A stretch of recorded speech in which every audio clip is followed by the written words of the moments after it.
நம்ம மகிழ்ச்சியா இருக்க முயற்சிக்கிறப்போ ஏன் ரொம்பவே பின்னடைவு நடக்குது?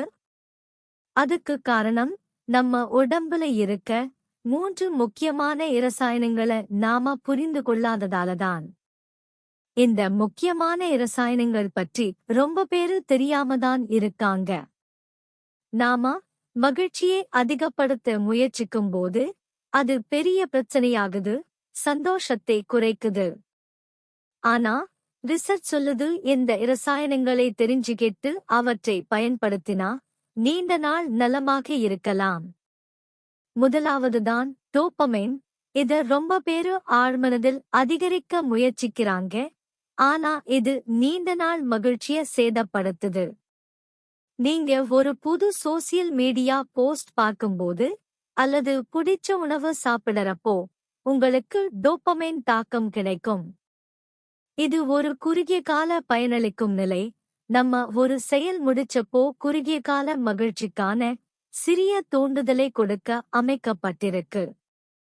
நீங்க குளித்த பிறகு, குழந்தைக்கு உணவளிக்கும் போது அல்லது அலுவலகத்தில வேலை முடிச்சப்போ கூட டோபமைன் தாக்கம் கிடைக்கும். டோபமைன் குறுகிய கால மகிழ்ச்சிக்கு தான், நீண்ட நாள் மகிழ்ச்சிக்கு இல்லை. எப்பவும் டோபமைனை அதிகம் பண்ண முயற்சிச்சா அது நீண்ட நாள் மகிழ்ச்சிய குறைத்துவிடும். டோபமைன் சீக்கிரமா போய்விடும். எந்த கார் இல்ல வீடு வாங்கினாலும் கூட டோபமைன் தாக்கம் அதிகம் ஆகும். உங்க பிடிச்ச உணவு சாப்பிடுற 10 நிமிடத்துல டோபமைன் தாக்கம் அதிகமா இருக்கும். ஒரு கார் வாங்கினா ரொம்ப சந்தோஷமா இருக்கும். அது 1 மாத 2 மாத மகிழ்ச்சிய தரும். ஒரு வீடு வாங்கினா ரொம்ப சந்தோஷமா இருக்கும். அது சில மாதங்களுக்கும் ரொம்ப சந்தோஷம் தரும். நாம வாங்குறதுல 99% சந்தோஷம் ஒரு சில மணி நேரத்தில் குறைந்துவிடும்.